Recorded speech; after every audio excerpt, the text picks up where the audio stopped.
têm de se adequar bem às circunstâncias onde vão ser utilizadas. Depois deve-se ter muito cuidado com as espécies com potencial invasor. Aqui não tem a ver com ser autóctone ou não, mas temos de ter cuidado com as espécies que possam ser invasivas. Foi também bastante falado que todas as plantas aplicadas nos espaços públicos devem ser provenientes de viveiros devidamente registados. É importante que as plantas utilizadas não sejam plantas feitas aí em qualquer vão de escada e que depois os produtores não estejam devidamente registrados no Ministério da Agricultura. E este trabalho de comunicação entre os produtores e os utilizadores, neste caso através da APAP, continuar a ser desenvolvido de forma a conseguirmos chegar aqui a pontos de consenso sobre as novas tendências que os arquitetos querem utilizar e pôr os produtores a fazer, porque os produtores essencialmente são empresas que precisam de produzir plantas que se vendam para ganhar dinheiro. Portanto, isto foi o que ficou mais ou menos alinhado na Conferência da Lusoflora, e a posição dos produtores continua a ser muito esta, ou seja, nós temos viveiros de produção para produzir plantas, os consumidores, neste caso os arquitetos paisagistas, necessitam de plantas, temos de conseguir aqui comunicar quais são as vossas necessidades para nós podermos produzir. Depois, o ser autóctono, o ser exótico, o ser melhorado, é uma discussão que acho que felizmente já não se está a ir muito por aí, porque já chegámos à conclusão em fevereiro que as autóctones, as exóticas, todas elas poderão ser utilizadas, desde que devidamente enquadradas em termos agronómicos. Portanto, a posição, não vou gastar os 5 minutos, portanto deixo também está quase. Tempo. A posição dos produtores é essencialmente esta. E deixo agora para depois para as perguntas. Muito obrigado, engenheiro José Augusto Martins. Passa então agora a palavra ao arquiteto Filipe Tavares Soares, que há bocadinho não estava aqui, é que nós damos as duas dicas, não faz mal. Passo a palavra, peço que não exceda aos 5 minutos. Desculpe lá, eu acabei por chegar atrasado, não apanhei o início da... Qual era a ideia destes 5 minutos, em termos de... É fazer um bocadinho a sua apresentação, não é? Porque como membro deste painel, isto que acabou de fazer agora o engenheiro José Augusto Martins, da sua experiência, e à luz deste tema fazer uma pequena... falar um bocadinho sobre este tema. O Filipe é produtor de plantas autóctones, terá com certeza alguma coisa a dizer sobre este tema, este painel, e às pessoas que nos estão a ouvir, para que daqui possam surgir algumas questões. Eu posso falar da minha experiência, talvez pioneira, não sei, talvez como produtor de plantas autóctones, ou seja, provavelmente a Sigmeto é o viveiro que assumiu numa fase inicial a sua vocação para produzir plantas autóctones. E tivemos eu tenho um passado familiar, o meu pai era também produtor de plantas e fazia produção de plantas ornamentais. Portanto, eu conheço muito bem o processo de produção de plantas ornamentais, e partindo desse historial e desse conhecimento, e sobretudo com a formação que tive em Évora como em arquitetura paisagista, fiquei com a ideia que havia necessidade no mercado de produzir outro tipo de plantas. Para tivemos, aliás, a Sigmeto começou a produzir plantas no viveiro, nesse viveiro que fazia produção de plantas ornamentais, e houve vários aspectos que me apercebi que eram incompatíveis.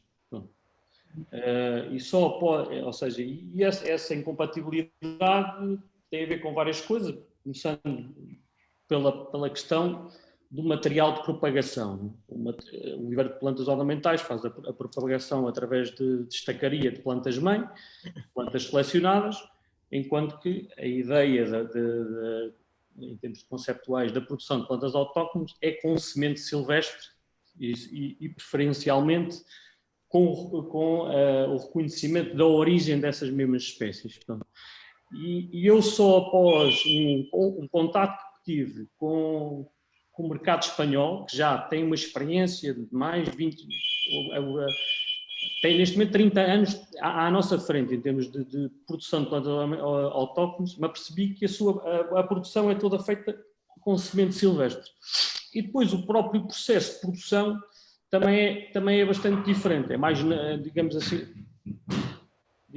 é mais simples em termos de todo o processo mais agronómico, não tem, quase praticamente não são usados fertirrigação, é de outra forma, digamos assim. Portanto,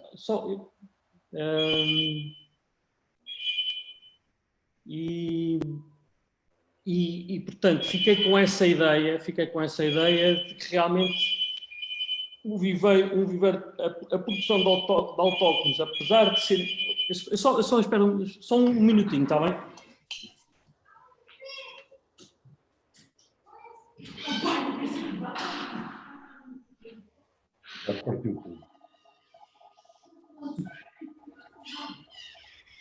Vou ativar um minuto para prosseguirmos. Depois para...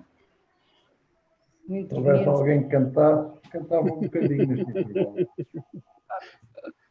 A seguir vai ser o engenheiro Paulo Carmo. Peço desculpas, é que eu estou de férias e tenho os meus filhos aqui a bater-me à porta, isto está caótico. Peço imenso.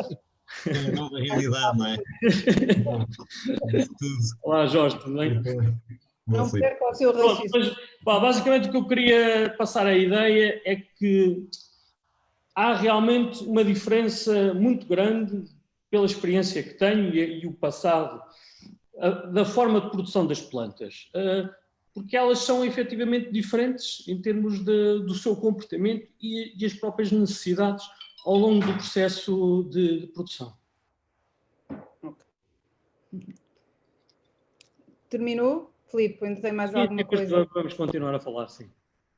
Está bem, então vou passar a palavra ao engenheiro Paulo Carmo para nos dar aqui também a sua opinião, partilhar connosco algumas ideias que acho interessantes para lançar para este debate. Ora, boa tarde a todos. Como disse há pouco a Teresa Chambel, quando me apresentou, um percurso profissional de muitas coisas diferentes, de modo que não sou propriamente um especialista na área nem da produção de plantas, nem propriamente da flora, apesar de ser silvicultor. Portanto, trabalhei durante muitos anos foi com espécies da fauna e com gestão de fauna. Mas, relativamente a esta área, o cruzamento da utilização das espécies autóctones, das espécies exóticas, as espécies melhoradas, temos sobretudo a dizer que, como já se referiu, há sempre um pouco um lugar para todas as espécies, tomando todos os cuidados devidos, como já se falou, para aquelas espécies que possam ter características invasoras, não demonstrarem essas características invasoras, consoante depois as situações. Há aquelas em que as espécies autóctones se adaptarão melhor, há outras onde algumas espécies exóticas, mas que não são problemáticas, serão as espécies indicadas, e há outras que são espécies que eram autóctones e que, entretanto, foram melhoradas com o objetivo de determinadas utilizações e que, é assim, na origem são espécies autóctones, não deixam de ser espécies autóctones, apesar de ter havido uma intervenção humana, tal como muitas das espécies exóticas que nós usamos neste momento no nosso país e das quais dependemos, nomeadamente para a nossa alimentação, a grande maioria delas foram melhoradas com vista exatamente a essa finalidade. Foram aproveitadas as melhores características e tentado eliminar as más características que algumas delas pudessem ter. Relativamente às espécies invasoras, isso talvez se possa vir a conseguir também no futuro, eliminar as características que levam determinadas espécies a tornar-se invasoras, e aí a situação já seria um pouco diferente, até em termos das proibições que existem para determinadas espécies e tudo isso. Em termos do ICNF, nós temos neste momento uma legislação nova. ICNF não, o país tem uma legislação nova. Nós andamos uma série de anos a tentar alterar a legislação que existia, que era de 1999, uma das primeiras da União Europeia em termos de espécies exóticas. Tentámos alterá-las porque havia uma série de coisas que tinham problemas, conseguimos resolver alguns dos problemas, outros nem tanto, mas isso é normal quando há processos legislativos. Uma coisa são as propostas técnicas, outras são as que depois acabam por ver a luz do dia. Estamos neste momento já a identificar algumas coisas que não ficaram tão bem como nós desejávamos e inclusivamente até ao nível das listas de espécies e tudo, há abertura para se fazerem correções. Aliás, o processo da inclusão ou exclusão de espécies da lista de espécies proibidas, a Lista Nacional de Espécies Invasoras, é um processo mais flexível neste momento, já permite, apesar de não ter sido tão flexível como nós queríamos que fosse um despacho ou uma portaria, porque são figuras mais maleáveis que mais facilmente se conseguem do que alterar um decreto-lei, que é o que estava e atualmente ainda está assim, mas estamos abertos para discutir com as pessoas que estão na área, que trabalham diretamente nas áreas, neste caso da produção de plantas, tal como noutras da área de produção animal e tudo isso, estamos abertos para melhorar aquilo que temos e tentar que a legislação cumpra o objetivo de evitar os impactos negativos das espécies invasoras, sem, por outro lado, coartar o aproveitamento de determinadas espécies que podem ser úteis, tal como muitas das que nós cá temos, podem ser úteis agora ou num futuro próximo. Portanto, a nossa posição relativamente às espécies exóticas é essa, nem sim, nem não, antes pelo contrário, há condições para a utilização de determinadas espécies, desde que se sigam determinadas regras e que se tenha sempre atenção à avaliação do risco antes da introdução de uma nova espécie, a sua chegada à natureza. Tendo isso em consideração, o ICNF está disposto a trabalhar com todos e é sempre bom ter a entrada de opinião de pessoas que estão noutra área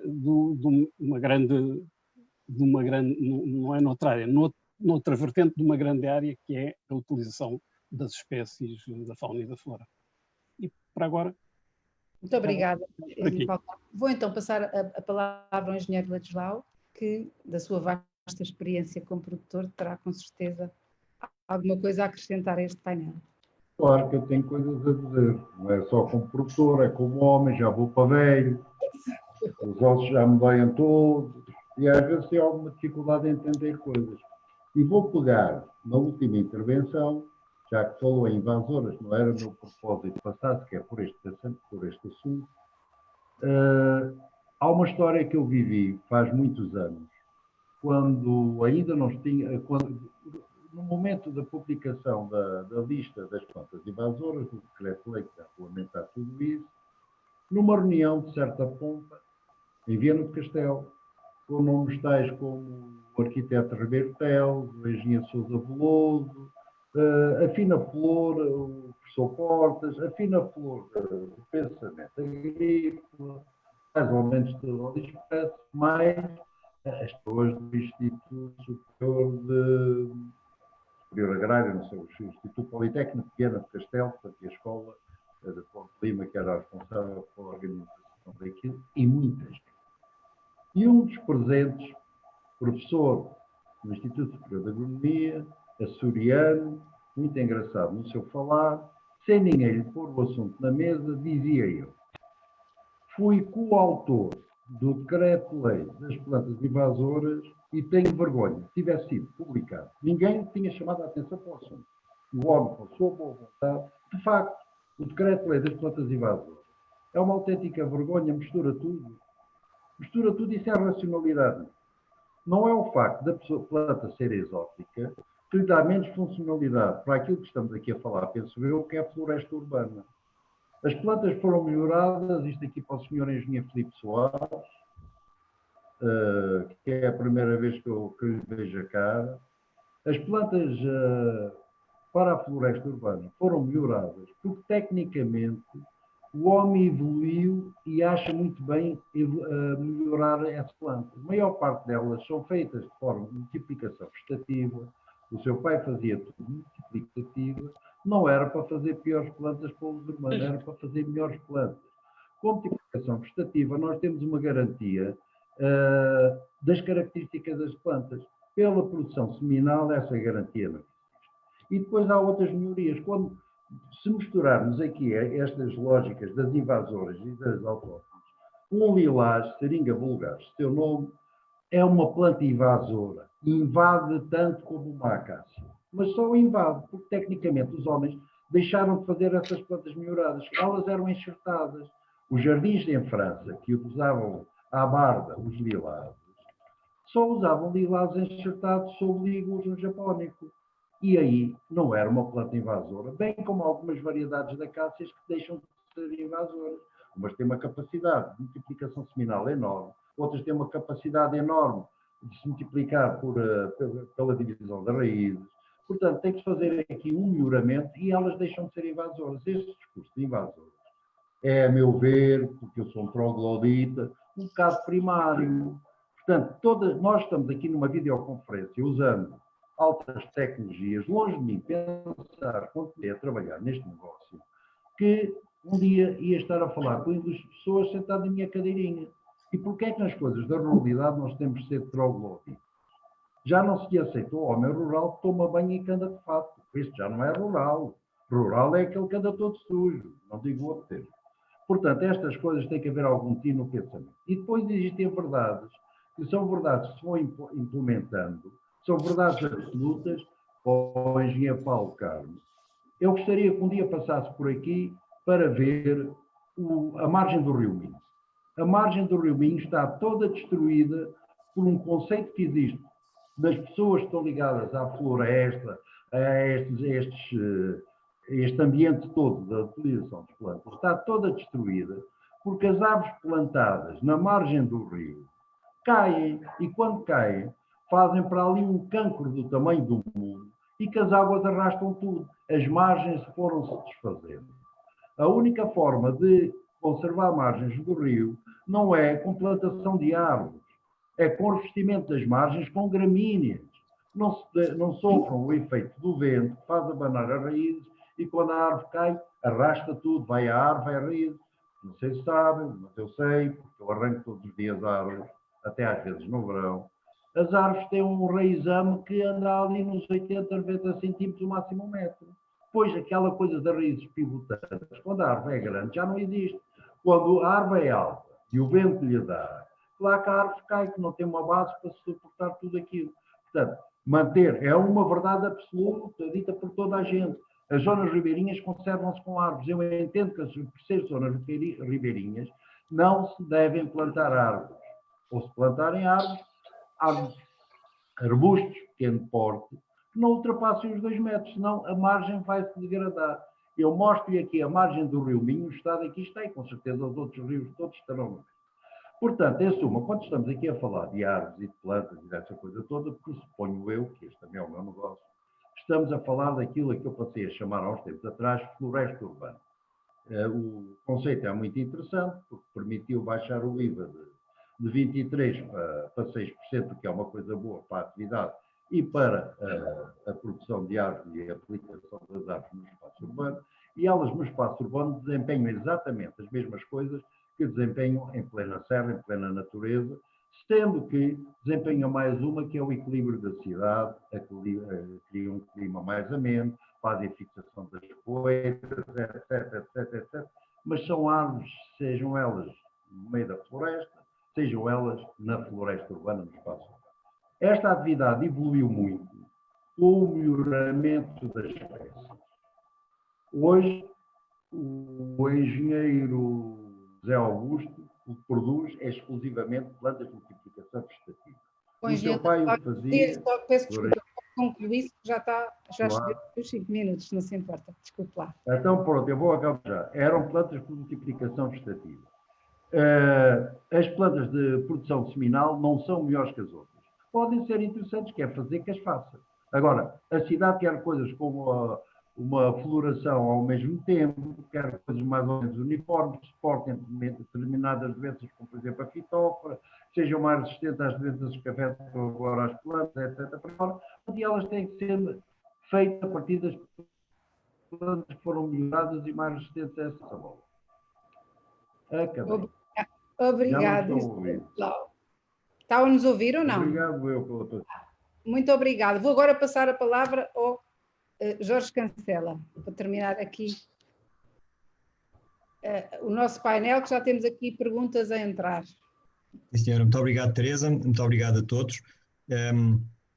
Estava agora a ver as notícias e parece que há boas notícias em relação ao célebre pacote financeiro que está a ser discutido e que pode realmente introduzir aqui um fator muito importante numa sequência de análises que toda a sociedade tem vindo a fazer e este é um terceiro webinar que a APAP promove, neste caso em parceria com a Associação Portuguesa dos Produtores de Plantas e de Flores Naturais, e que nos parece fundamental mesmo.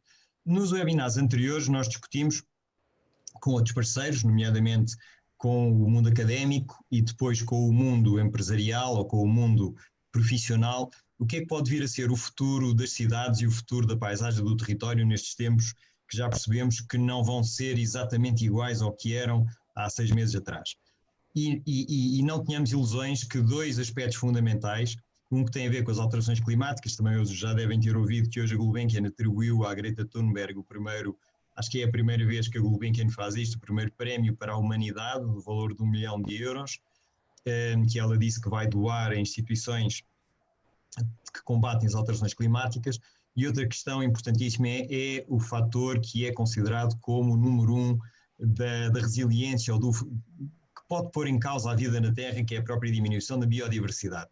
Portanto, temos aqui temas fulcrais que, de um ponto de vista estratégico, político e económico, nos vão conduzir a termos que trabalhar, se Deus quiser, de forma mais intensa e mais juntos ainda. E, portanto, na arquitetura paisagista, todos sabemos que uma das questões que nos diferencia, por exemplo, da arquitetura civil, é o uso de material vegetal.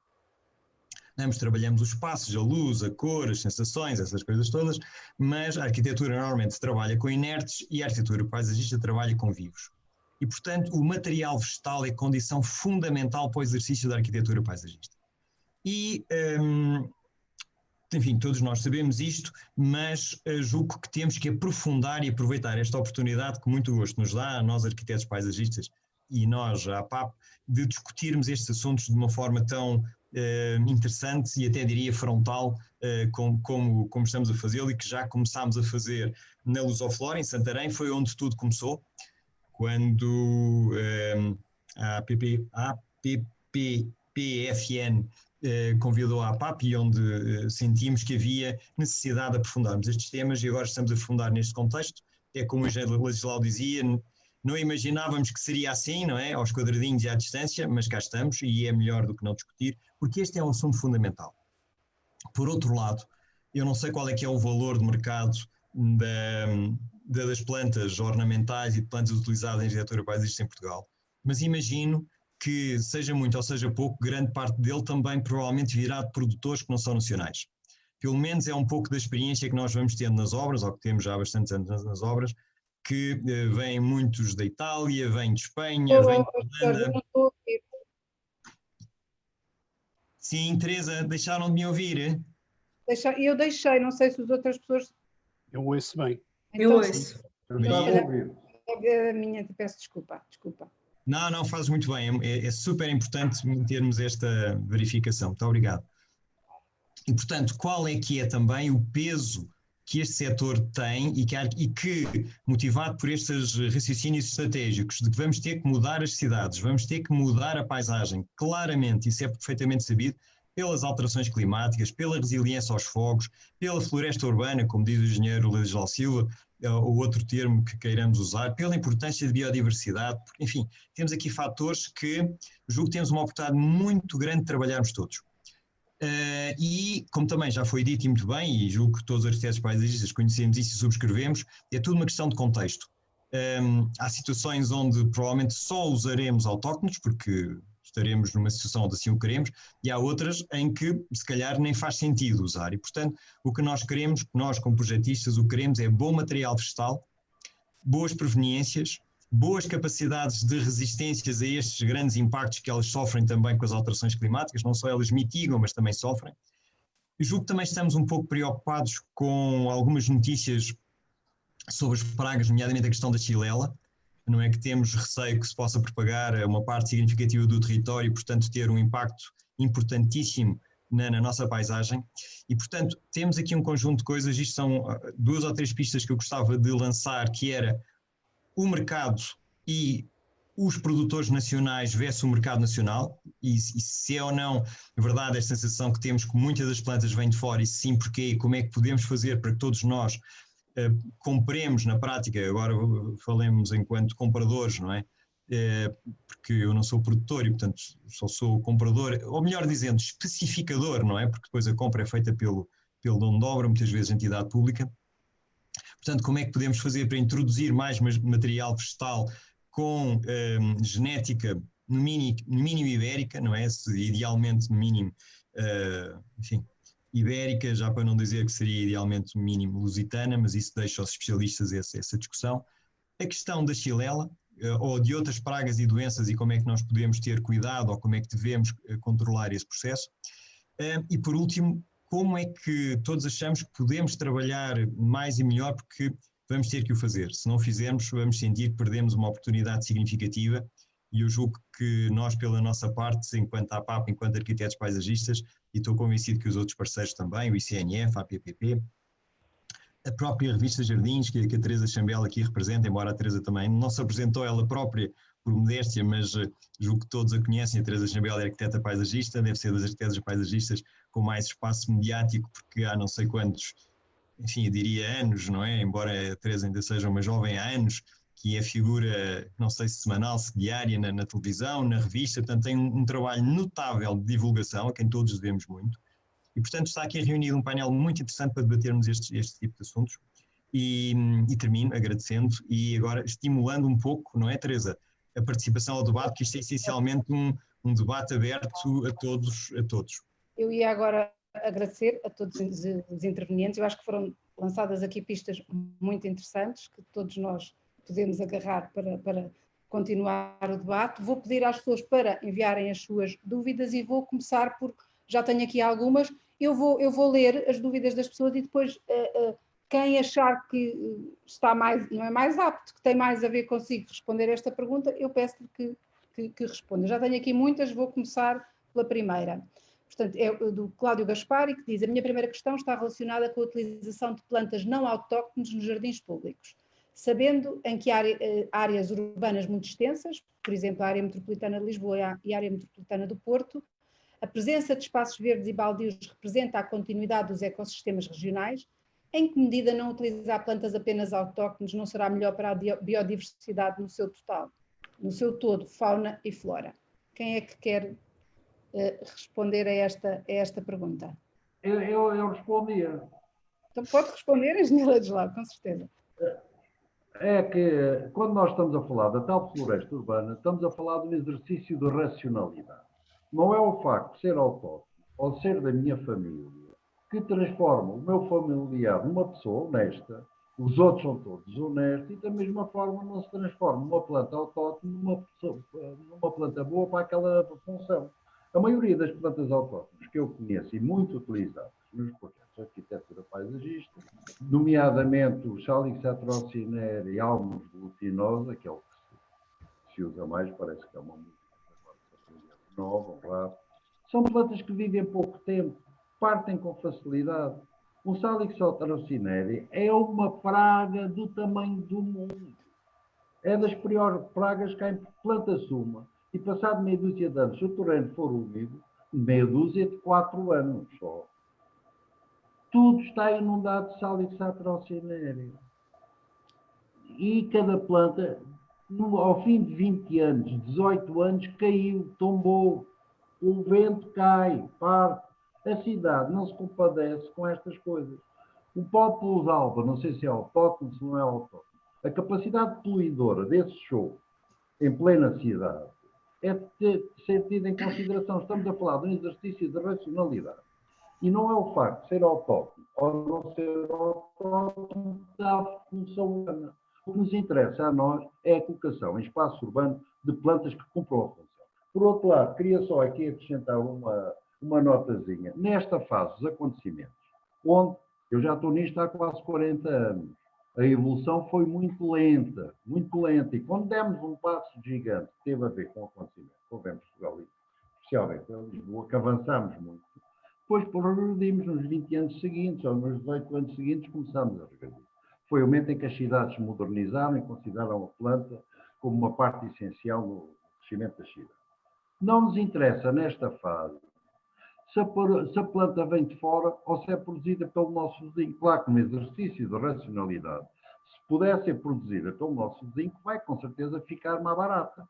E, por conseguinte, poderá haver mais obras, porque a disponibilidade do dinheiro é a mesma. E... Portanto, neste momento, o que me interessa a mim, em termos de discussão, é se as plantas se adequam ao espaço ou não. Estamos nesta fase da aprendizagem ainda. Este encontro produzido pela Associação Portuguesa de Flores de Plantas é a primeira vez que eu estou a conversar com pessoas de diferente mesmo tempo. E é fundamental, até para que as leis que são emitidas pelo ICNF e pelo Estado, pelo Governo, tenham algum enquadramento e tenham uma lógica e que sejam implementadas como deve ser. Porque leis que não têm capacidade de serem implementadas não são leis, mas podem pôr na marginalidade pessoas bem intencionadas. Porque hoje lembram-se de, sei lá do quê, a vinha virgem não se pode plantar, e imaginemos que eu tenho 4 ou 5 ou 6 anos de investimento a fazer 1 milhão de vinhas virgens, pensava aquelas coisas, e ninguém se preocupa, está lá um desgraçado que fez 1 milhão de vinhas virgens com boa fé, e hoje não se podem comercializar. Existem situações destas, que são ao nível da atividade vinícola, que são precisas ter em conta. E na cidade, o que me preocupa a mim é se a planta é adequada para aquela função ou se não é. E nesta fase, o que me preocupa é isso. Agora, se ela vem de Espanha, se ela vem de França, se vem de Itália, isso é um mal menor. À medida que elas vão aparecendo, o mercado automaticamente vai tendencialmente produzir. O problema é que nós que estamos a produzir plantas, e eu sou quase exclusivamente produtor, nunca sabemos o que é que vamos vender. O meu negócio são plantas já aceitáveis para o espaço urbano. Já não se podem fazer jardins urbanos com pauzinhos de 2 metrinhos de altura e com a grossura de um dedo. Isso era no século passado, no milénio passado. Hoje a cidade quer uma planta que seja visível, não quer estar 40 anos à espera que a planta lá chegue. E é muito mais fácil conduzir essa planta com uma boa forma e estar saudável num viveiro, e quando vai para o espaço urbano está feita a obra, 2 anos depois aquilo está como sempre lá estivesse.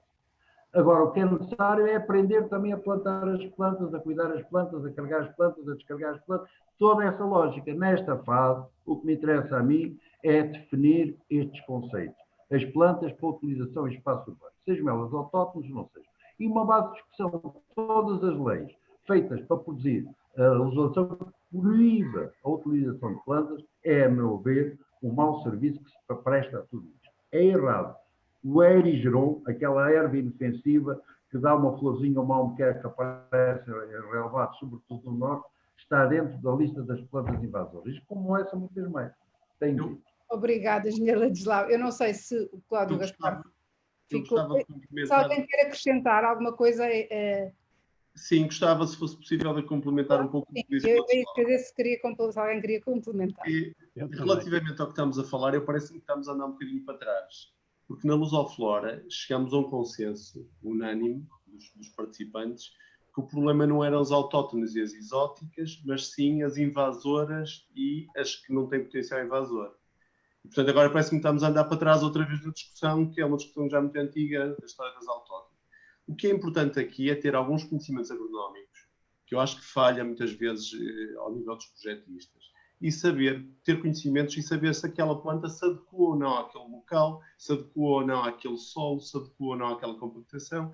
E, portanto, era importante, se calhar, percebermos que a agronomia é uma ciência de base para depois para a aplicação das plantas. E parece-me que falta um pouco isso. A história das exóticas e das autóctones, para mim, é completamente estéril. Das invasoras, sim. É preciso ter cuidado com espécies com potencial invasivo. Mas, se voltarmos aqui para trás no discurso das autóctones e das exóticas, parece-me que estamos a andar anos para trás. O que temos aqui em cima da mesa é um problema de plantas invasoras que devem ser aplicadas com muito cuidado ou não aplicadas, e depois todas as plantas poderão ser aplicadas desde que cumpram a função que legislei bem e que se adequem agronomicamente ao local. Que eu já tive, infelizmente, também algumas histórias, como todos nós, de ter de ir a tribunal ser testemunha, porque foram postas plantas que morreram todas, estamos a falar de 35 mil pachissandras, debaixo de uns carvalhos com 10 centímetros de papo, e depois, claro, não havia sombra para as pachissandras.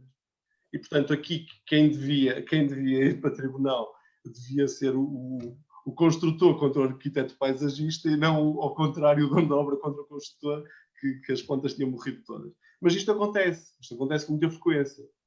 E não estamos o problema não é da planta, o problema é da má utilização da planta. Eu acho que não há plantas boas nem más, porque as exóticas aqui são autóctones de outro lado qualquer.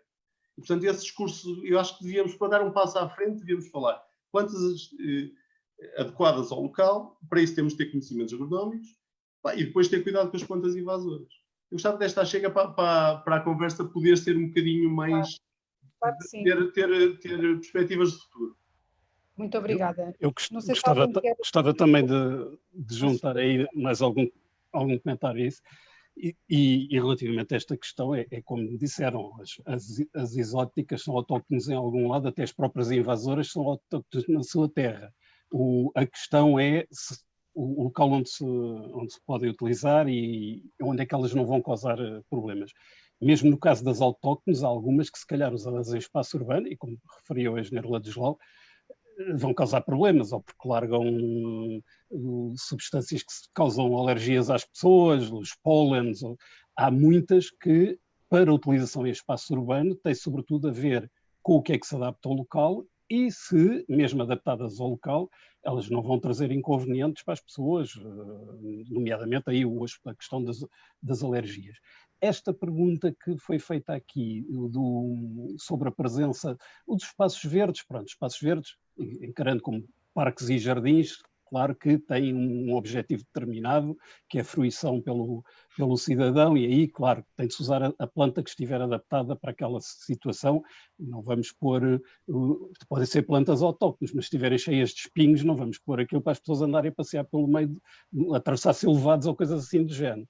Portanto, na que tem utilização humana direta, é lógico que tem de ser feita uma adaptação diferente.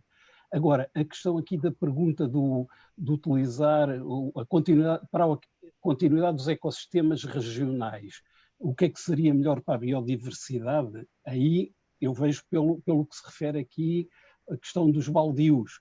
Porquê? Porque há espécies para manter o contínuo natural e as espécies poderem progredir e, sobretudo, em áreas urbanas grandes, poderem atravessar algumas... Há, por exemplo, espécies da fauna, e eu falo sobretudo de pequena fauna, que estão diretamente ligadas a algumas plantas.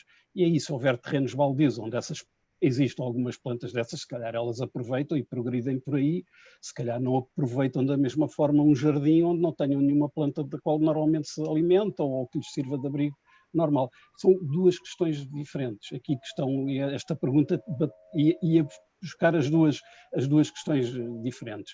Mas isto tem a ver com a utilização dos corredores verdes e tudo isso. O arquiteto Ribeiro Teles, ao falar dos corredores verdes, não eram só os corredores verdes do jardim, de manter os jardins, eram aqueles que faziam um contínuo biológico que permitia que, mesmo nas áreas urbanas, houvesse determinadas espécies que pudessem aproveitar e utilizar aqueles caminhos para percorrer e contactarem com os seus semelhantes. Portanto, estes aspectos são duas versões um pouco diferentes da vegetação nos espaços urbanos.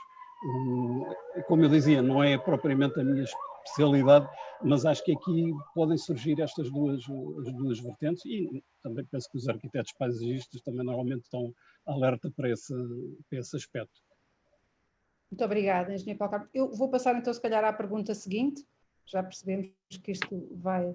Há aqui muita coisa a ser debatida. Agora perdi a pergunta, está aqui. Esta pergunta é um bocadinho diferente, é do Pedro T, que diz que a exploração de espécies exóticas para fins comerciais está prevista no decreto-lei, como funciona e é necessário o licenciamento do ICNF, com quem falar? Não sei se o engenheiro Paulo Carmo sabe. Não, exatamente, a exploração de espécies exóticas para fins comerciais está prevista no decreto-lei. Aliás, tem um artigo só para isso, que é o artigo 5º, tem a ver exatamente com a questão do licenciamento para detenção, cultivo e criação de espécies exóticas, que é dirigido aos jardins botânicos, às estufas, viveiros, hortos, lojas de plantas, às lojas de animais, aquários, todos aqueles que são detentores com fins comerciais, científicos ou pedagógicos. Não é a pessoa que tem a plantinha em sua casa ou tem um animalzinho em sua casa exclusivamente. Não. Quem tenha fins comerciais ou científicos ou pedagógicos, portanto, que tem uma estrutura já montada para a utilização de espécies exóticas, então sim, faz um licenciamento, envia-nos nós temos um formuláriozinho, a pessoa põe os seus dados, faz-nos o pedido e são licenciadas, que permitem ter também um panorama de onde é que as diferentes espécies, e para aquelas espécies mais corriqueiras, por assim dizer, não é uma coisa problemática, mas para, por exemplo, alguma espécie que de um momento para o outro possa começar a dar sinais de invasibilidade, como aconteceu com a cortadéria, que inicialmente não tinha problema. Aliás, na legislação, quando saiu a legislação de 99, já havia cortadéria celuana em Portugal, mas não tinha sido identificada como problemática. Portanto, entretanto já foi, e é importante que se saiba onde é que determinadas espécies que possam começar a dar problemas, se tenham uma ideia generalizada por onde é que andaram. Mas é um licenciamento que se faz. Neste momento, a TNS está a cobrar taxa, nenhuma por esse licenciamento irá ser cobrada, mas quando sair a portaria que define a taxa, até agora não está. Estão milhares já de lojas, supermercados, há imensas entidades licenciadas já para este efeito. Obrigada, engenheiro Paulo Carmo. Não sei se mais alguém quer dar alguma chega aqui a esta pergunta, se não passa à segunda, que é exatamente sobre a cortadéria. Só uma coisa, aqui a pergunta com quem falar. Nós temos um endereço de e-mail exatamente para estas questões, que se chama exóticas, sem acento, exóticas@icnf.pt. Podem nos contactar através desse endereço. Okay, muito obrigada. Temos agora aqui também uma pergunta da Elizabeth Marchante. Várias espécies exóticas têm alterado o comportamento ao longo do tempo, devido a alterações climáticas e ambientais, introdução de espécies novas, por exemplo, dispersores ou polinizadores, como é o caso da cortadéria celuana, que inicialmente esteve quieta e que não é ainda fácil prever com segurança qual o comportamento de espécies introduzidas. Ou seja, as análises de risco podem não ser suficientes para prevenir problemas de invasão futuros. Neste contexto, não seria preferível o uso de espécies autóctones e as exóticas já introduzidas sem comportamento invasor? Não sei quem é que quer responder a esta pergunta. Eu proponho que fosse a própria Elizabeth Marchante, que é uma especialista nesta área. Então eu podia só aqui, não é bem responder, mas é uma reflexão. Há uns anos atrás, espero que essa prática tenha alterado, mas tenho a impressão que não, vi várias empresas, suponho que são empresas de manutenção de espaços verdes, a limparem taludes e coisas no género. Bom, já não vou falar daquela questão de irem com a roçadora a cortar a erva mais daninha ao pé da árvore e matarem a árvore por causa de uma planta, enfim, essas coisas todas todos sabemos, mas vi com muita frequência cortarem tudo à volta, nomeadamente plantas de regeneração natural da nossa flora autóctone para deixarem a cortadéria, porque é mais bonita, é grande, tem aqueles penachos e, portanto, enfim, aquilo é que é uma planta de jardim, não é? Aquilo é que é uma planta de jardim. E, portanto, há realmente aqui algumas questões que todos nós, por isso, este webinar, não é, que já vem na sequência de um da Lusoflora e que tem tudo para continuar e para continuarmos e realmente começarmos a melhorar aqui um pouco o nosso trabalho em conjunto. Este trabalho em conjunto também tem que ser feito junto com quem tem responsabilidades não só técnicas, mas essencialmente políticas, sobre o que é esta, o que é que são estas espécies. Como é que se pode dar formação a alguns jardineiros que, bem intencionadamente, não tenho a pequena das dúvidas, que quando cortam o mato e deixam a cortadéria, acham que estão a fazer bem. Quer dizer, não estão a fazer aquilo para propagar, não é? Não estão a fazer... Pronto. Mas há ali um conjunto de formação que nós temos que passar. E essa formação, julgo que temos que, todos nós juntos, fazê-la de uma forma muito intensa.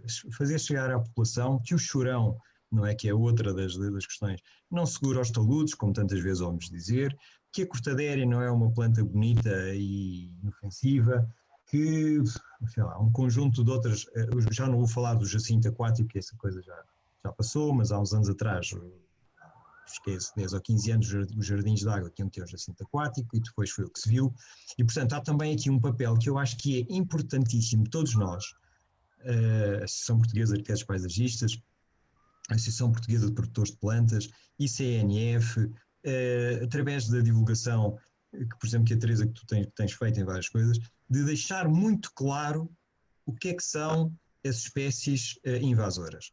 Mas deixar muito claro, quer dizer, que todas as pessoas que trabalham nestas áreas as saibam de cor, pelo menos as 10 ou 15 que não podem estar, porque têm esse, e acho muito bem que... e o José Augusto Martins tem recentrado bem essa questão, que não é bem a discussão já sobre autóctones ou exóticas. Há contexto para todos, é preciso saber qual é que é o contexto. Há também uma legislação que também, boa ou má, existe. Obviamente, até o Paulo Carmo disse que claramente é uma legislação que pode ser melhorada, tudo isto está em aberto. Agora, há coisas que não podemos, há limiares que não podemos ultrapassar, não é? E esse limiar, acho muito bem que nos foquemos na questão da invasora. É um tema marcante. A questão, por exemplo, que o engenheiro legislador estava a introduzir, do erígeno, é ou não é? Como é que se faz essa delimitação? Portanto, gostava muito, por um lado, de fazer aqui um apelo que todos nós nos uníssemos para, dentro das nossas esferas de influência, disséssemos claramente quais é que são as espécies invasoras à população. Eu sei que estão nos sites, eu sei que estão na lei, eu sei que qualquer interessado consegue saber, mas ao contrário, como é que nós conseguimos passar esta informação, digamos, dos nossos sites e do sítio onde estão para fazer chegar isto, não é? Como é que fazemos chegar, se calhar a todas as juntas de freguesia, por exemplo, não é? Que agora muitas delas têm muita delegação de competências e depois subcontratam para jardineiros e coisas assim. Como é que fazemos chegar isto? E por outro lado, quais é que são os critérios técnicos e científicos que fazem que uma espécie seja invasora, quantos anos é preciso esperar e como é que se entra aqui o princípio da precaução na utilização de determinadas espécies. Portanto, como digo, não era uma resposta, era deitar achas para a fogueira. Okay. Não sei se mais alguém quer dar aqui algum comentário. Eu gostava de comentar esse assunto. Eu, para além de produzirmos plantas, acompanho muitos jardins. Falo com muitos arquitetos paisagistas e não só fazemos o fornecimento, como nos apercebemos da evolução dos próprios jardins. E ao contrário, nós também trabalhamos com outras plantas para além das autóctones. Não são produzidas por nós, mas estamos num país muito pequeno e o nicho tem sido 10 anos complicados em que muitas vezes tivemos que recorrer às plantas ornamentais, digamos assim, porque muitas vezes estão mais adaptadas a determinadas situações, nomeadamente em situações de jardins, com sistemas de rega ou em situações mais controladas. Mas o que eu queria dizer, basicamente, é que o que me apercebo nestes últimos anos é que há espécies que nitidamente têm comportamentos invasores. E essa percepção é é identificada quem está no jardim no dia-a-dia. Há uma espécie que agora está muito na moda, que se produz em grande quantidade, que não é uma invasora, mas que provavelmente em pouco tempo vai ser. É esse tipo atenuício. E é uma espécie que tem um caráter invasor de certeza, mas ainda não é. Portanto, e há outras espécies, nomeadamente, e há também plantas autóctones. Eu próprio no viveiro temos vários canteiros e há plantas que não são, por exemplo, da região de Lisboa e também têm comportamentos invasores, mesmo elas próprias serem autóctones. Nesse caso até pode ter interesse porque cria também a própria regeneração. Mas, nomeadamente nas exóticas, acontece isso. Há espécies que nitidamente, quase certeza que em pouco tempo vão ser consideradas invasoras, mas neste momento ainda não são, porque também não desconheço os critérios. Ou provavelmente, se uma pessoa consultar em Espanha, sabe-se, em Espanha já foi considerada invasora. Nós vamos sempre um bocadinho a correr atrás do prejuízo e não antecipamos esse problema. Obrigado, Filipe. Não sei se alguém tem aqui, engenheiro Ladislau. É que temos aqui ainda muitas... Diga. Eu quero dizer qualquer coisa. Os meus cabelos brancos já me dão licença para dizer coisa. Sou engenheiro Filipe Soares. As plantas que faz multiplicação seminal são todas elas invasoras, libertam sementes. Não são invasoras. Que tem vigor vegetativo. Generam-se naturalmente. Generam-se naturalmente. Portanto, o que se faz com o melhoramento das plantas, algumas vezes é retirar essa capacidade que a planta tem de dar semente, de dar semente fértil. Por exemplo, no caso dos citícios, as giestas são citícios. Sim, giestas. Os híbridos, põe uma no terreno e só fica aquela, não aparecem mais. Portanto, não é o facto de ser autóctonos que lhe tira a capacidade de eu plantar. Tanto me faz eu pôr uma era de multiplicação vegetativa como de semente, que ela vai crescer por onde se deixarem crescer. Agora, põe-se aqui a um outro problema mais complicado ainda. Ainda há pouco falava-se dos baldios. A espécie, para colocar nos baldios, não sei quem é que levantou a questão, é sobretudo a espécie humana. O problema que nós vivemos nos baldios, na terra, no monte, é que o homem foi retirado do monte. As atividades agrícolas que o homem desempenhava aí, elas hoje não estão lá porque o homem não está lá. O grande conservador, e por isso temos falta. E aí, se juntarmos aquilo que é regredir em termos tecnológicos, tudo que eram os meios tecnológicos que nós tínhamos à disposição para controlar as invasoras, as pragas, as doenças, estão a ser retirados do mercado por princípios que são completamente, e a meu ver, de uma falta de conhecimento. A forma de controlar as cortadeiras não é cá com motosserra, nem com gadanheira, nem com coisa nenhuma. Existem herbicidas específicos que só atacam gramíneas. Existem herbicidas, como por exemplo o Garlon, que só mata a silva, o tojo, a giesta e por aí fora. Não ataca as gramíneas. Portanto, e esses elementos tecnológicos têm sido retirados, estão a ser retirados na totalidade da mão do homem que tem por responsabilidade conservar a paisagem. Nós, não sei como é que nos ainda é permitido usar o computador, porque na agricultura estamos a retirar tudo. O homem vai ser obrigado a andar de sacholinha no monte, a tirar um bocadinho de tojo aqui, um bocadinho de tojo ali, porque os meios tecnológicos, assim que eu lhe chamo. O que é que faz falta nisso? Saber os tecnológicos. Há algum curso, há algum governo que fez uma formação específica para aplicadores de produtos fitossanitários, nego-me a dizer fitofármacos. O fitofármaco deixa de fora os herbicidas. Os herbicidas não estão na legislação dos fitofármacos, porque o herbicida não é um fármaco. De acordo com a língua grega, o latim, o fármaco vem do grego e quer dizer tratamento. Um herbicida não está a fazer um tratamento, é como um sabonete, faz uma limpeza, é higiênico, é sanitário. Portanto, todos estes produtos, nós estamos hoje, vivemos da produção de plantas, da conservação das plantas e queremos mandar para as cidades as melhores plantas, sem brocas, sem isto, aquilo. Hoje, para matar a broca, tem que ser como um pauzinho, sei lá, ó broca, anda cá que é para eu dar com o pau na cabeça, porque os produtos são-nos todos retirados. E isso é necessário fazer aqui uma inversão. E só as escolas é que o podem fazer, as universidades têm a obrigação de fazer e as instituições de Estado têm a obrigação de olhar para isto com alguma capacidade de ver, porque senão qualquer dia o homem não está no campo. Se for esse o desejo, a lógica está bem aplicada. Pode passar a bola. Obrigada, Engenheiro Ladislau. Se não houver mais ninguém a querer falar sobre este, passando aqui, agora é só um comentário que eu acho que vem muito de encontro àquilo que foi aqui dito, que é, diz a Maria João Lemos, que é exatamente o importante, é mesmo analisar o terreno e as suas condições. E acho que isto estamos todos um bocadinho de acordo com isto. Depois passo aqui a esta pergunta. Eu queria só aqui acrescentar uma coisinha. Quando há bocado se falou nos baldios, não estamos a falar de terrenos baldios nos campos. A pergunta tinha a ver com baldios em espaço urbano. Aqueles terrenos que não estão utilizados e que não são jardins nem nada, portanto, são terrenos um pouco expectantes, exatamente, até a construção imobiliária avançar normalmente nessa situação.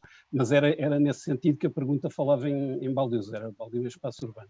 Nesta questão da utilização das espécies exóticas, é assim, invasoras, nós temos espécies autóctones que chamávamos infestantes. São espécies que entram no espaço de outras, não vamos chamar invasoras, porque guardámos o termo invasoras para as exóticas, nós tínhamos espécies infestantes, isso assim. Em relação às exóticas, há lugar à utilização, obviamente que há lugar à utilização, senão, coitados, andávamos aqui a passar fome, e mesmo para outras finalidades que não alimentar. O importante em relação às exóticas era exatamente antes de se começarem a utilizar novas, aquelas que nós cá temos e que já vimos que não têm problemas, utilizam sem entraves. As que causaram problemas passaram para a lista das invasoras. Poderá às vezes ter havido alguma má classificação de um lado ou do outro, haver alguma que seja problemática que ainda não esteja na lista e alguma que está na lista e que se calhar não é problemática ou é só problemática em alguns lugares. Isso depois tem a ver com as utilizações e o facto do território também não ser todo igual, não é? Se calhar uma coisa que causa problemas no Algarve, porque tem umas temperaturas mais elevadas, se calhar não causa no Minho, ou coisa assim do estilo. Mas em relação às invasoras, há opções diferentes, a utilização de exóticas. Nós, em Portugal, temos, neste momento, o sistema da lista negra. Portanto, a lista de espécies invasoras é uma lista negra, são as espécies que são proibidas. Há países que começaram com as listas negras, mas como há sempre espécies novas a aparecer, passaram a utilizar outro sistema, que é o da lista branca, que é fazer uma listagem de plantas que já foi visto como não tendo problema, essas são permitidas, e se quiser colocar mais espécies na lista branca, faz-se uma avaliação de risco. Se não tem problemas, é colocada na lista branca e é mais uma espécie, ou duas ou três, seja lá o que for, que se passam a poder utilizar. Isto, nas plantas, se calhar não é tão sensível, mas, por exemplo, nos animais é muito. Nós temos o exemplo daquelas tartaruguinhas de aquário que têm causado problemas porque as pessoas as libertam, começam a estar muito grandes e libertam-nas nos rios e elas comem tudo o que mexe, inclusive patos, e passaram a ser proibidas essas espécies. A seguir, o mercado saltou para outras espécies que ecologicamente são praticamente iguais, só que não estavam nos circuitos comerciais. Portanto, esse é o efeito das listas negras. Muitas perguntas ainda e que vão de encontro ao Engenheiro Ladislau. Deixe-me só dizer, fazer o apontamento e eu calmo para o resto do dia. Diga. Menos um minuto. Sr. Engenheiro, falando de animaizinhos, o ICNF tem constantemente soltado aqui na minha região águias. O último pica-pau, havia árvores que eu não tratava, porque tinha pica-pau. Nunca lhes pus coisa nenhuma a matar a broca, porque os pica-paus iam comer a broca. O último pica-pau foi morto aqui a 10 metros da janela de onde eu estou, por uma águiazinha. porque as águias não têm a comer, anda-se a soltar águia. Portanto, o ICNF, ele próprio, também de forma um pouco infantil, solta animaizinhos que são giros animaizinhos. E esquece que aquilo que os animaizinhos... Vamos afastar um bocadinho do tema então, deste... só foi o ICNF, quem terá sido? Quem terá sido? Não, só uma questão. Estamos-nos a afastar um bocadinho do tema e tenho aqui... Eu depois converso com a Engenheira Ladislau. Deixe-me só, para não ficar nenhuma pergunta por responder, depois conversam os dois, está bem? Exato. Desculpe lá. Mas a minha função aqui é um bocadinho ingrata. Claro. Pronto, agora uma pergunta do Ricardo Santos. E se todas as plantas exóticas só fossem utilizadas em último caso, não haver alternativas autóctones e apenas as que não tivessem capacidade de reprodução, ou seja, sem flores ou frutos? Para mim uma coisa é bonita se funcionar. Plantas que causam alergias, cheiro intenso, necessidade de rega, folhas, frutos que entopem a canalização, não me são bonitas, ou seja, a maioria. Isto é aqui uma posição mais extremada, não sei quem é que quer responder. Eu podia responder rapidamente. Nos chineses, umas árvorezinhas de plástico, se calhar funcionavam nessa função. Não sei se alguém quer dar aqui alguma, complementar aqui. Eu podia acrescentar que a minha primeira intervenção acabou por não ser clara. São conceitos diferentes. Eu acho que as plantas ornamentais não autóctones, digamos assim, muitas vezes estão muito mais adaptadas a determinadas situações, a jardins, em situações mais controladas. Eu próprio, muitos projetos, tenho clientes que me pedem um aconselhamento, por exemplo, a nível de canteiros, numa casa. Tenho um relvado, o que é que eu ponho à volta? Eu não aconselho o uso das plantas autóctones. Agora, se tiver um espaço próximo, quer fazer um jardim silvestre, mais enquadrado com o natural, aí as espécies autóctones estão muito mais adaptadas. E o conceito do jardim silvestre é também muito diferente do que aquilo que temos na nossa ideia de um jardim. Por fazer um jardim de plantas autóctones é preciso estarmos preparados para que tenhamos um jardim seco. E um jardim seco, nem todas as pessoas estão preparadas para isso.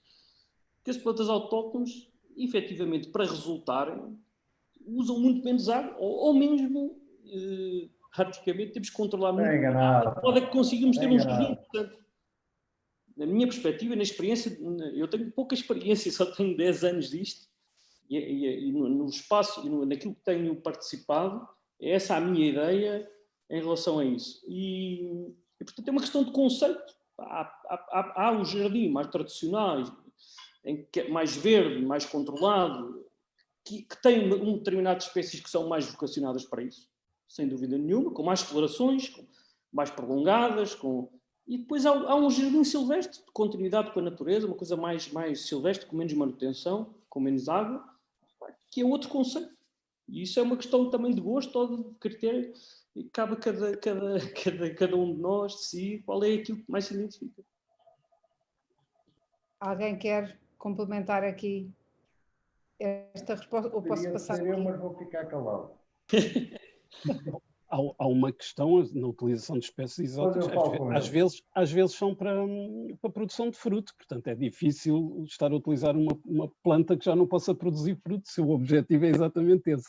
Portanto, desde que se avalie previamente os riscos associados à utilização daquela espécie e que não haja risco associado, assim, há condições para a utilização dessa espécie. Portanto, tem de ser... é sempre avaliado o risco que possa estar inerente. Temos de pensar que existem as condições atuais e que estamos num panorama de alterações climáticas que a situação pode mudar daqui para o futuro com muita facilidade. Portanto, neste momento temos de ser um bocadinho bruxos para antever o futuro, mas temos sempre de guardar uma certa margem de segurança. Mas há lugar à utilização de diversas espécies. E às vezes, mesmo uma espécie que já foi trabalhado, mas um híbrido que não produz semente, assim, pode às vezes, por via vegetativa, causar problemas também. Depende das espécies, isto é tudo cada cor seu paladar, como se costuma dizer, há variações enormes consoante as espécies, as situações, a disponibilidade de água, as temperaturas, isto é um mundo, por isso é que ninguém tem verdades absolutas sobre isto, não é? Vamos então passar à próxima pergunta, está bem? Filipe Pereira, eu gostaria de saber a opinião dos elementos do painel, pois todos sabemos que a vegetação tem de cumprir a aptidão e a função, mas ao nível da manutenção dos espaços verdes, ou mesmo nos eixos arbóreos, continuamos a ver existência de norte a sul de podas radicais, neste caso sejam elas autóctones ou cultivares, porque ainda não se fez nada em relação a este tipo de manutenção da vegetação. Este aqui acho que é um ponto muito importante, não sei quem é que quer começar por responder. Tem que ser eu outra vez. Claro que tem que ser eu. As podas radicais são fruto de uma má utilização no projeto. Se me meterem à porta de casa, numa rua de 6 metros de largura, um plátano, claro que aquilo tem que ser feito uma poda radical. E a poda radical vem na sequência daquilo que se fazia nos jardins clássicos, que eram as topiárias arbóreas. A gama de produtos que podem ser usados em paisagismo urbano era muito diminuta. No início de 1970 não havia assim tantas espécies como existem hoje. Portanto, o que havia à disposição, nomeadamente em Portugal, era o que resultava dos viveiros florestais. Eram os plátanos, eram os chopos e pouco mais havia além disso. Claro que essas plantas crescem muito e têm que ser intervencionadas, senão partem os ramos e caem em cima das pessoas. Os plátanos que estão nas cidades e os plátanos adultos que estão na cidade, é correto que lhe reduzam a copa. Há muitas maneiras de reduzir a copa. Pode-se ir reduzindo gradualmente ou pode-se reduzir de uma maneira total no momento em que já cresceu tanto que tem que ter uma poda radical. Portanto, mas os plátanos eram sempre conduzidos de forma sistemática. Não há outra alternativa. Porque senão aquilo cai. Apareceram algumas imagens, nomeadamente em Coimbra, de umas árvores que caíram por cima de uns carros e tal. A cidade confronta-se todos os anos com isto. Há um discurso que não se pode intervencionar as cidades, mas depois quando a árvore cai, ai, que a árvore caiu. É claro que as árvores crescem e um dia vão cair. Algumas vezes, a única forma correta de ter intervenção na cidade com as árvores é conduzi-las. Lá que existem pessoas que são formadas para fazer podas mais artísticas, mais certinhas, mantendo mais ou menos o fusto da árvore, iluminando. Mas isso são trabalhos caros e algumas vezes os donos das árvores, sejam as câmaras, sejam os particulares, não estão disponíveis para isso. Tenho dito, para ser rapidinho. Alguém quer complementar aqui esta... Sim, Teresa, gostava.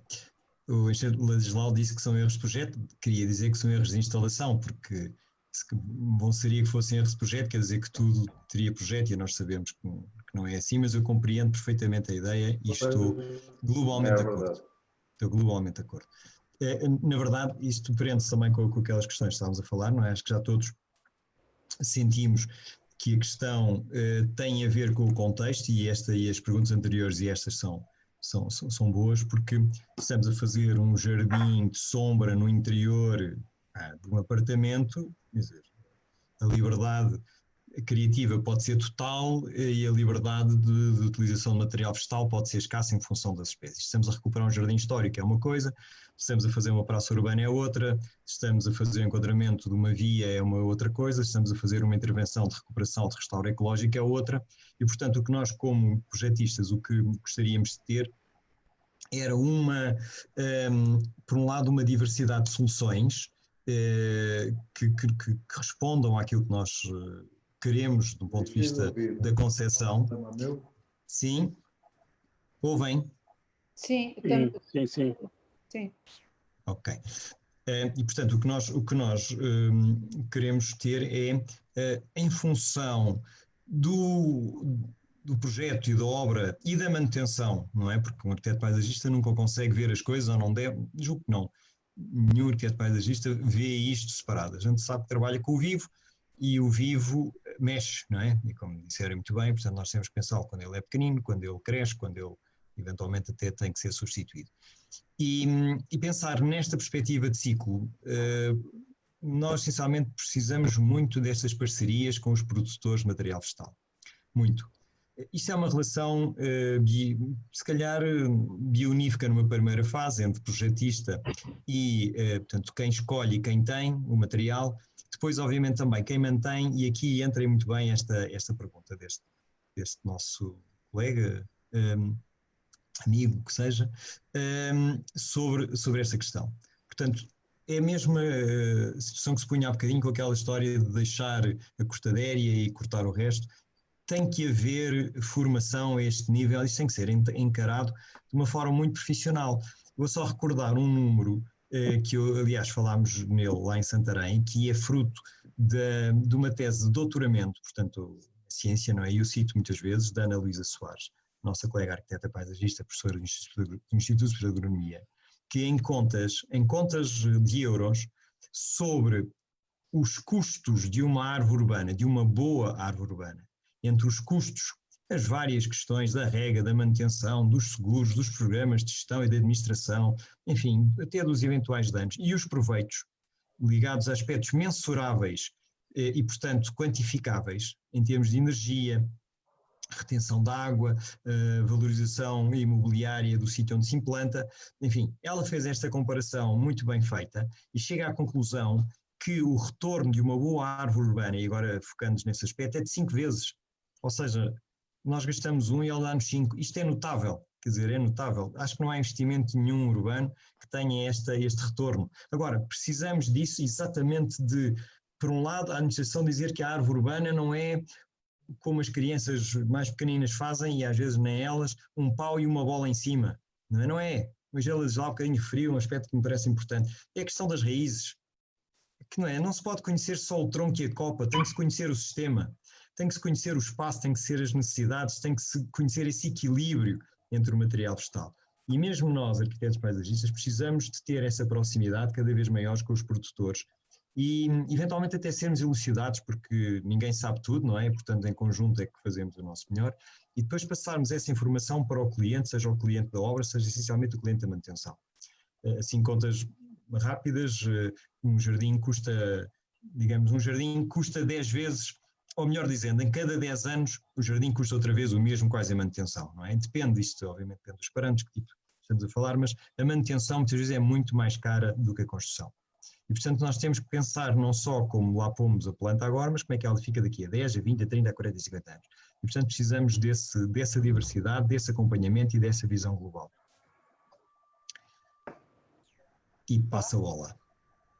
Agora vou fazer mais uma pergunta e também não vamos ter tempo para muito mais. Eu vou aqui, esta pergunta, depois vamos ver quem é que quer responder, que é: qual é o estado de investimento por parte dos produtores no que respeita ao desenvolvimento e melhoramento genético de plantas da flora portuguesa? Qual o verdadeiro potencial comercial por parte dos viveiristas? Digo isto porque sou arquiteto paisagista e há um grande entusiasmo em usar novas espécies mais resilientes em contextos urbanos e seguindo a tendência mais ou menos global em usar plantas num estilo mais Piet Rudolph ou Dan Pearson, numa tentativa de replicar a natureza. Quem é que quer responder a esta pergunta? Eu posso comentar. Do ponto de vista da nossa produção, o melhoramento das plantas autóctones parece um pouco contraditório. Não é a nossa ideia. Porque o que acontece, tem tido às vezes surpresas interessantes, que é muitas saídas de campo que fazemos, identificamos espécies que às vezes achamos que encontramos ali algo muito interessante e depois, fazendo uma pesquisa muito rápida, percebemos que essa espécie já é produzida em algum sítio. Ou seja, eu próprio já tive muitos contactos de outros viveiristas ou breeders, australianos, ingleses, que trabalham com a genética da flora de Portugal, digamos assim. Ou já tive contacto em que me propuseram esse tipo de ideias, ou seja, tentar identificar espécies autóctones que eles depois possam transportá-las para o laboratório e melhorá-las. Mas do ponto de vista do interesse da flora autóctone, é um aspecto que nós temos vindo sempre a tentar implementar ano a ano. Neste momento, hoje estive a fazer um novo plano do que vamos propor o próximo ano e muitas vezes nós estamos permanentemente a propor-nos a nós próprios a fazer espécies novas. Muitas vezes temos projetistas que nos solicitam que gostavam de experimentar isto e nós, se tivermos a possibilidade de recolher essas sementes no campo, nós avançamos por iniciativa própria e em flexibilidade com o projetista para produzir essas plantas. E o que é interessante do ponto de vista da produção de plantas autóctones é isso mesmo, é a capacidade de podermos reproduzir uma paisagem, das pessoas identificarem espécies potenciais, tanto o viveiro ou o próprio projetista, ou quem seja, e dizer, eu gostava muito de tentar propor, de usar estas espécies ou reproduzir esta paisagem. E eu acho que nós, neste momento, temos essa capacidade. Isso é o que torna interessante e que permite, no fundo, transformar um jardim numa coisa um pouco mais natural, e é um pouco a tendência desses autores, do Piet Rudolph e de outros autores, que tentam, na realidade, através de plantas autóctones e não só, também ornamentais, reproduzir esse aspecto mais natural do jardim. Ok. Não sei se alguém quer acrescentar, se não passo aqui à pergunta seguinte. O Cláudio Gaspar não é bem uma pergunta, ele diz que é biólogo, estou a realizar uma tese na área de ecologia urbana e estou interessado em obter mais informação e literatura sobre áreas verdes, gestão de áreas verdes e espécies utilizadas em Portugal, como alguns trabalhos que foram citados. Se alguém está disponível para lhe transmitir alguma informação. Eu peço que, se calhar, se a APAP puder, ou se alguém quiser responder, dar-lhe algumas dicas, ou se podem depois enviar um mail com alguns trabalhos que ele poderá consultar. Não sei se... Acho muito bem, Teresa, sim, ia dizer isso. Estamos completamente disponíveis para ajudar na medida do que possamos fazer e contactar outros colegas, até porque esta ligação entre a biologia e a arquitetura paisagista, tal como outras áreas de saber, é fundamental. Portanto, muito interessados e disponíveis.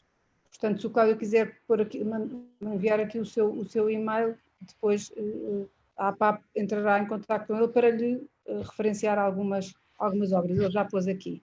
Não sei se... Vamos então aqui... estamos quase, não é? Estamos quase a ter que fechar o painel, ainda temos aqui espaço para mais algumas perguntas. Temos aqui a Karina Azevedo, que faz aqui uma reflexão, que é um bocadinho aquilo que temos estado a fazer, que é, acima de tudo, devemos valorizar a planta, seja ela qual for. Quando selecionamos uma espécie para um determinado local, devemos conhecer bem o seu desenvolvimento, comportamento, necessidades ecológicas e adaptoclimática, e também devemos conhecer bem o local de instalação, mesmo que seja uma pequena área, agora aqui perdi-me, mesmo que seja uma pequena área, muitas vezes podemos encontrar grandes diferenças, nomeadamente exposição solar, tipo de solo, etc. Sou engenheira florestal e tenho trabalhado nestes últimos anos na área da conservação e curadoria de plantas. As intervenções nas árvores devem ser pensadas ainda antes da sua instalação. Devemos sempre escolher árvores bem formadas e que se adaptem bem às condições onde serão instaladas, nomeadamente o espaço. As árvores em meio urbano devem ser conduzidas de forma a garantir o seu bom desenvolvimento e, simultaneamente, satisfazer as necessidades para que foram pensadas. Eu penso que estamos todos de acordo, mas provavelmente alguém quererá comentar isto, com certeza. Ninguém quer comentar? Posso dizer qualquer coisa, claro, lá vem a tal história, isto é tudo uma questão de bom senso. É um bocadinho o que o engenheiro Ladislau está a dizer. É uma questão de bom senso. Agora, o bom senso, só, por exemplo, se plantar um quercus carvalho, seu nome popular, carvalho nacional, carvalho europeu, no meio da cidade, ou estão disponíveis para deixarem o carvalho crescer e ocupar toda a cidade, ou então vão ter que lhe fazer podas. Agora, se o espaço é curto e querem ter a presença do carvalho, tem um quercus prestigiado, depois há outros melhoramentos, posta e tudo por aí fora, que é uma planta que nasce em coluna. Nas tílias há uma imensidão de variedades de tílias. Lá que a tília que se vende mais para as obras é a tília pimentosa. E aquilo cresce que nunca mais acaba e dá filhos na base. Existem tílias cordadas, europeias, pálidas, agrides, mas isto nunca aparece nos projetos. Sou arquiteto, presidente da Associação dos Arquitetos Paisagistas. O problema de um viveirista é esse. É que os homens evoluíram, a atividade viveirista evoluiu tecnicamente ao longo de décadas e décadas. Não fui eu que fiz. Eu só me aproveitei dos outros que trabalharam. Fazer melhoramento não é obrigatório levar para o laboratório. Sou engenheiro Filipe Soares. Melhoramento é da observação. No meio de um lote de árvores há uma maluca que nasce quadrada. E isso é conservado para fazer uma árvore quadrada. Portanto, e há melhoramento vegetal que os viveiristas fizeram ao longo de décadas e décadas para cumprir essa função urbana, que só não é tida em conta Porque, e desculpa outra vez, senhor arquiteto paisagista, presidente dos arquitetos paisagistas, e os outros são arquitetos paisagistas. Os arquitetos paisagistas visitam poucos viveiros. E o que visitam são postos de venda quando os homenzinhos vendem aquilo que lá tem para vender, que é o que compra mais. É importante que comecem a passar pelos viveiros esta conversa que aqui se está a fazer, que se fez em Santarém, seja o início de um diálogo em que uns e outros se conversem. Não é preciso estarmos na internet a conversar. Conversa. Eu aqui, olha, cozinho bem, tenho sempre umas garrafas de vinho com fartura, todos comigo para receber as pessoas e conversar abertamente sobre estes temas. Mas sem preconceitos. Não quer que há preconceitos das plantas serem amarelas ou serem brancas. As plantas são todas boas. A utilização do homem que o homem faz delas é que elas podem transformar em boas ou más. É assim a vida. Não são as autóctones a solução, senhor engenheiro. As éricas, autóctones aí do monte, ou planta e esperca lacaense, ou com as outras vai ter problemas com a fitófora que não resistem à fitófora. E esse é o problema. O melhoramento foi feito para melhorar. Não é para prejudicar ninguém, é para matar as pessoas. É para dar funcionalidade às plantas. E penso que respondi à questão que era posta. Acho que quero dar mais alguma chega, porque nós temos de terminar às 17h30, são 17h28, portanto, ainda se alguém quiser Sim, dizer... Atenção que o convite para comer não é para as pessoas todas que estão a assistir aí. Ora bem. Porque eu vou à falência, que eu estou a ter... Sim, ora bem, era exatamente isso que eu queria só esclarecer da parte da Associação Portuguesa de Arquitetos Paisagistas, na sequência do que, enfim, do que em boa altura começámos em Santarém e começámos hoje, e que julgo que estamos a solidificar este caminho, e é exatamente por aí. Portanto, é uma coisa muito boa, estamos perfeitamente de acordo sobre estes pontos. Portanto, vamos continuar a desenvolvê-los. Estes pontos são fundamentais. A presença do ICNF também é muito importante, e a disponibilidade que o ICNF tem enquanto autoridade, estar aqui também ajuda imenso, é muito útil. Temos aqui um grupo de trabalho que é muito interessante para uma questão que é mesmo muito importante, não só de um ponto de vista da economia, mas essencialmente de um ponto de vista da ecologia. E, portanto, estamos aqui em dois pilares essenciais do que se pede ao novo desenvolvimento, não é? Economia e ecologia. Pronto, muito bem, cá estamos, para juntos tentarmos construir também a nossa parte neste mundo novo. E, portanto, o Sr. Engenheiro Ladislau, se chegar para mim, eu vou. Acho que estavam 50 participantes, ainda bem que o senhor fez essa. Agora veja lá como é que escolhe. Eu já me cheguei à frente, não é? Painel contigo todo, então. Painel contigo todo, fazemos aqui outro em direto, fazemos o que quiser. Portanto, é pequenas coisas. E, sobretudo, para mim, eu passei 40 anos da minha vida a lutar por este setor, a fazer coisas.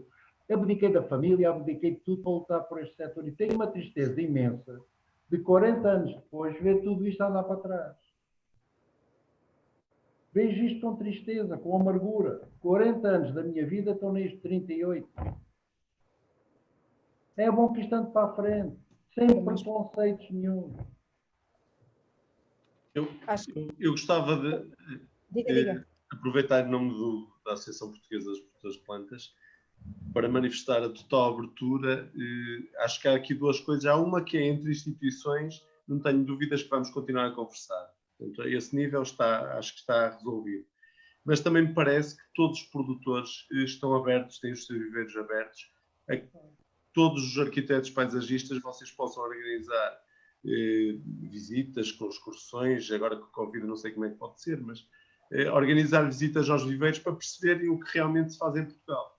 E garanto que 99% dos sócios da APPFN estão disponíveis para vos receber e trabalharmos em conjunto. Já me estás a estragar o negócio. Eu estava a pensar cobrar 50 euritos por cada cabeça, assim já me lixaste o negócio todo. Não há xixa para 50, eu sei disso. É um investimento, não é uma despesa. Mas a associação está, entre associações temos de conversar e marcar novas atividades, completamente de acordo, mas independentemente disso era importante que os arquitetos paisagistas vejam nos produtores também um suporte à sua atividade. Claro. Sem dúvida. Eu acho que sim. Eu acho que não sei se mais alguém quer dizer assim algumas palavras finais antes de eu encerrar aqui este. Se alguém quiser, ainda dou-lhe mais um minuto. Bem, quer dizer, eu julgo que em nome de todos os organizadores, APPPFN, a revista Jardins, o ICNF, a APAP, como digo, isto já vem numa sequência anterior. A dona Isabel Machado também está convidada, que ela mete aqui Exatamente, a Isabel Machado está a dizer, ela queria participar, mas não tínhamos espaço, ela diz que também quer que incluam a academia e que também está interessada. Eu acho que muito bem. Aqui uma coisa acho muitíssimo bem, completamente de acordo, porque isto realmente é um tema importantíssimo, é mesmo importante, e é um tema onde é este setor, é aqui que está o know-how, é aqui que está a motivação, está também o amor, nada se faz sem o saber, sem a dedicação e sem o amor, está junto, e portanto, da nossa parte, julgo eu, a nossa parte, quase aqui, se não se importassem, falávamos por todos, como digo, isto já é uma sequência de uma sessão anterior, já tínhamos combinado qualquer coisa do género, e portanto, agradecer, vejo que também que foi um webinar bastante participado, nós temos feito já alguns, tivemos um que, enfim, teve o Ministro do Ambiente e tal, e portanto teve à volta de 200 pessoas, mas outros webinars ou outros em que temos participado andam à volta às vezes das 20, 30 pessoas e aqui tivemos quase o dobro.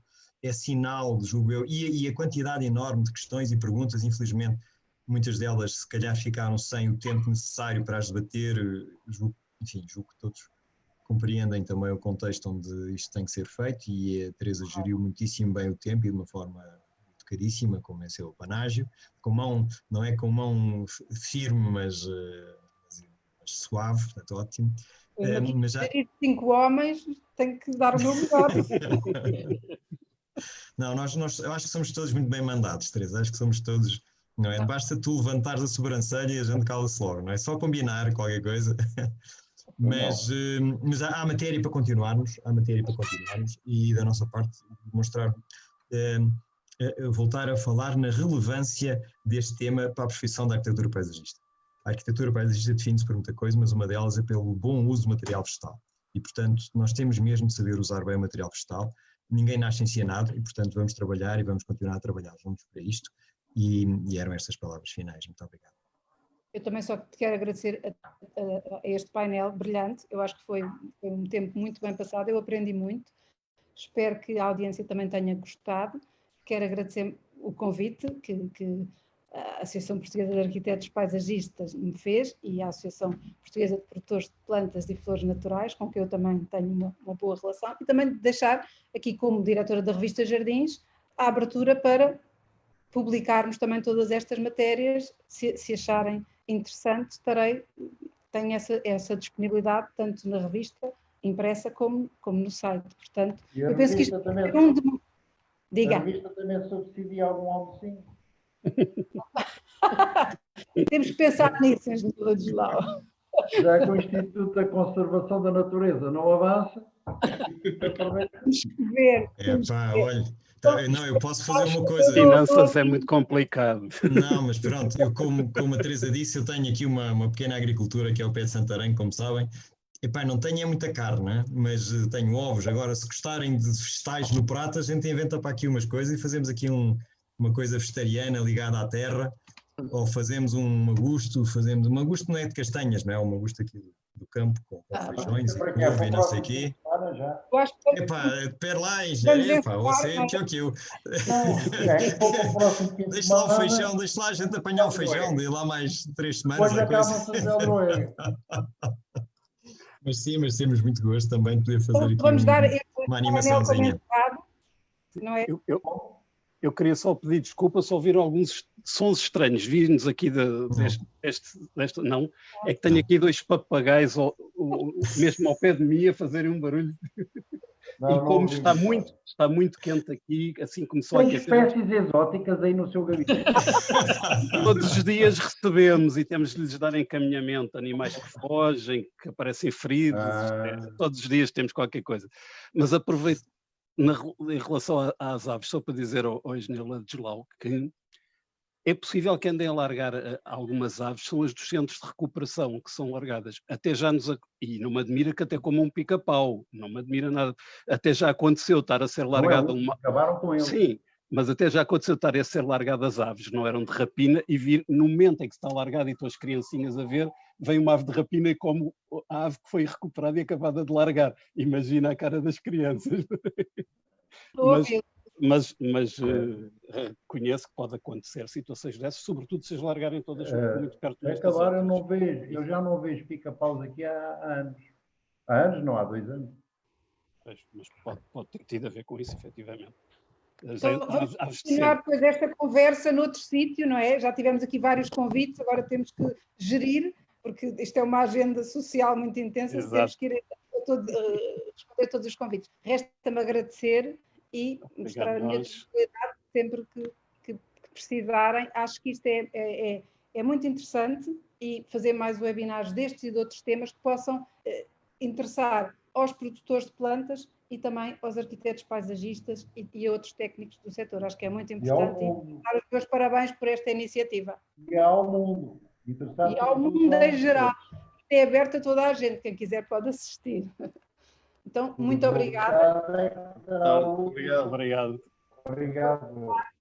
Até à próxima. Até à próxima. Muito obrigada a todos os que estiveram a ouvir também. Obrigada.